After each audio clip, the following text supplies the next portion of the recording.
look, there's different ways to go hard left, and I agree with you. The Green Party seems well placed to be the anti-establishment voice of the left. We saw them doing well in Newfoundland and PEI. They won that federal by-election seat in Nanaimo. The Liberals came in fourth with 11%. Mm-hmm. So I understand going new Green Deal, like Alexandria Ocasio-Cortez in the States, but she is particularly charming.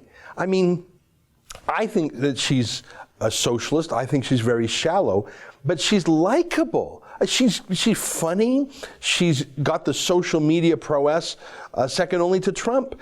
So that's a certain approach to climate change, green extremism. The happy warrior. I mean, listen, I've got my quarrels with Alexandria Ocasio-Cortez, but she's a great communicator. What we showed in that opening clip was a shouting. Yeah.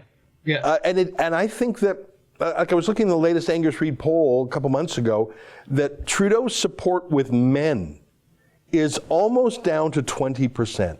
And I think you have a shouty woman hectoring. I think it's a turnoff for, and why do I say men? Because men have to pay the bills. Men are generally the breadwinners.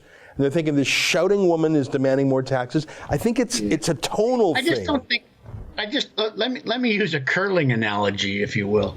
My family are longtime curling fans. My grandfather was a very good curler. My uncle, my mother, my sister, all devoted curling fans, and almost all of them turn down the sound when they're watching the Scotties, which is the women's national championship, but they don't turn down the sound when they're watching the Brier. It's got nothing to do with men being breadwinners or women being stay-at-home or anything like that. It's the sound of Catherine McKenna. You could, unfortunately, whether it's fair or not, you could probably have a male environment minister who was just as yelly, and the tone wouldn't bother people as much. But people tend to tune out the tone or the style that they dislike. And she, I mean, you watched her in that clip. She throws her shoulders into the finger pointing. You know, it's so over the top.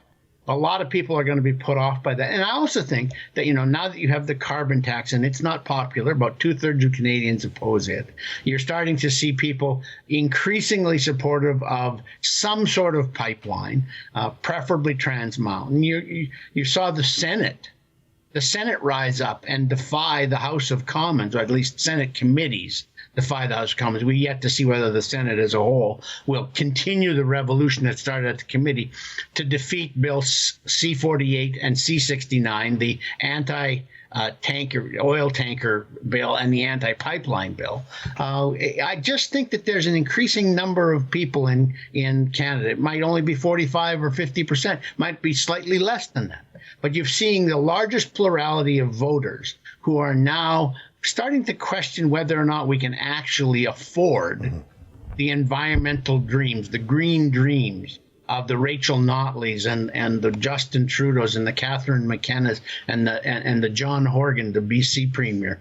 They're starting to question that. And I don't think the way to assuage their fears is to get more shouty. Yeah. Well, I mean, my point about referring to Alexandria Ocasio-Cortez could be applied to Rachel Notley, too. It's possible to be a powerful, persuasive woman in a brutal election campaign. That's an excerpt from the Ezra Levant show. Every day, I do a video monologue, and then I interview an interesting guest, and then I end by reading my hate mail. But you've got to subscribe to it, which you can do at therebel.media/shows.